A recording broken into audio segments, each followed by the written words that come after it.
Hey everyone, thanks for joining me again. You know how I recently shared my amazing experience flying premium economy with Polish Airlines from LA to Warsaw? Well, today I want to talk about my return flight, and honestly, it was a completely different story. From the moment we stepped on the plane in Warsaw, things felt off.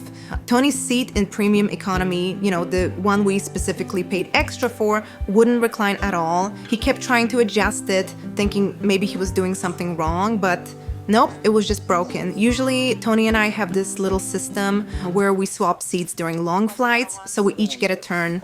Out the window, he had the window on our flight to Warsaw, so this time it was supposed to be my turn. When we realized the seat was broken, I offered him my window seat, but he decided to just stick it out in his broken seat. When we tried getting help from the flight attendants, they seemed totally overwhelmed. The whole boarding process was chaotic, with people arguing over seats and confusion everywhere. I've never seen anything quite like it.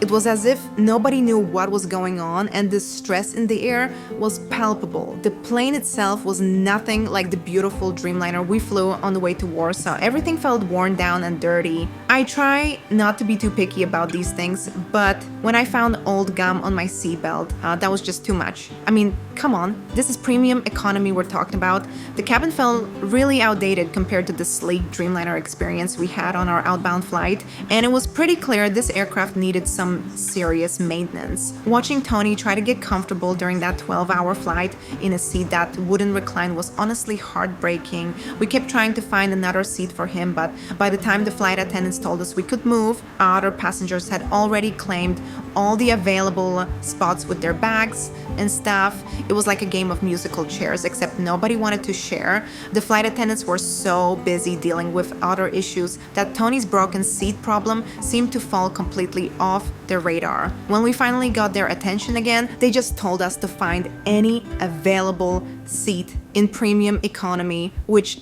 as I mentioned, was impossible by that point. And now I have to say, the food was absolutely incredible. It's definitely something a lot consistently gets right. We had this amazing chicken dish with Silesian dumplings, asparagus, and a warm beet salad for our first meal. The presentation was beautiful, and everything tasted even better than it looked. Later in the flight, they served these delicious pierogies with a fruit salad that were just perfect. I've flown with lots of airlines, and LOT's food service is genuinely some of the best I've experienced on long-haul flights. It was definitely a bright spot in an otherwise challenging journey. The whole situation was made even more frustrating because of the stark contrast with our outbound flight. The Dreamliner experience to Warsaw had been so comfortable and pleasant, with attentive service and everything working perfectly. This return flight felt like a completely different airline. The cabin was dirty, the seats had issues, and the overall atmosphere was just chaotic and stressful. I understand that airlines have different aircraft in their fleet, but the difference in quality was really shocking. Poor Tony tried to make the best of it, but you could tell he was really uncomfortable. He usually handles long flights pretty well, but being stuck completely upright for 12 hours is rough for anyone. I felt especially bad because we'd specifically chosen premium economy for the extra comfort, and instead he ended up less comfortable than he would have been in regular economy, where at least the seats work properly. The flight attendants seemed overwhelmed from the start, and it showed in how they handled everything. There was this constant tension in the air, with people getting frustrated about various issues, and the crew just seemed unable to keep up with all the problems. I get that everyone has bad days, but this felt like a systemic issue rather than just one or two things going wrong. When we finally landed in LA, we actually arrived early, but then had to wait on the tarmac for over 30 minutes because our gate wasn't ready. Weirdly enough, while we were waiting, we saw an Air France guy working on the engines. Guess they share maintenance teams or something. It was pretty bizarre. After all this, I reached out to LOT about Tony's broken seat. They responded and offered a 30% discount on a return ticket in premium or economy class on any of their routes. While I appreciate them acknowledging the issue, I'm not sure if it really makes up for Tony spending 12 uncomfortable hours in a broken seat, especially considering how much extra we paid for premium economy in the first place. The whole experience really taught us that consistency is so important when it comes to airline service. Everything that went right on the way to Warsaw seemed to go wrong.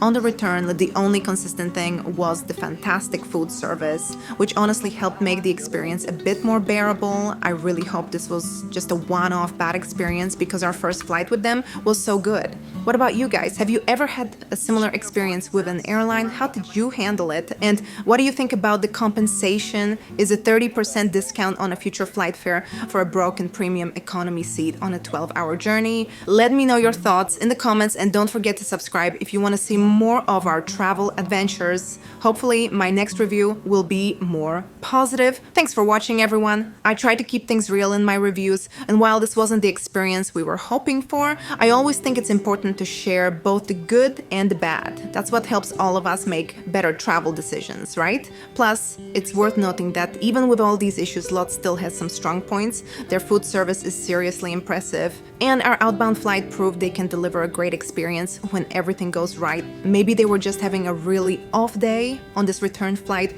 Either way, we'll definitely think twice before booking premium economy with them again, at least until we hear they've updated their older aircraft. The contrast between our two flights was just so stark. It's hard to believe they were even the same airline. The Dreamliner to Warsaw felt like a premium experience all around, where we could have comfortably swapped seats if we wanted to. But this return flight, well, let's just say it left a lot to be desired. And you know what makes it even more frustrating? Seeing Tony uncomfortable for so many hours when we'd specifically paid extra for comfort. He kept insisting he was fine in his broken seat, but I could tell he was having a rough time. That's the kind of thing that really makes you question whether the premium prices are worth it when there's such inconsistency in what you get. Still, I have to give credit where it's due. The fact that they responded to our complaint and offered compensation shows they do care about customer service, even if the compensation wasn't quite what we hoped for. And again, that food service was absolutely top-notch. It just goes to show that they have the potential to be a great airline. They just need to work on their consistency and maybe update some of their older aircraft. For now, though, I think we'll be a bit more careful about which flights we book with them, especially for long-haul routes where comfort really matters.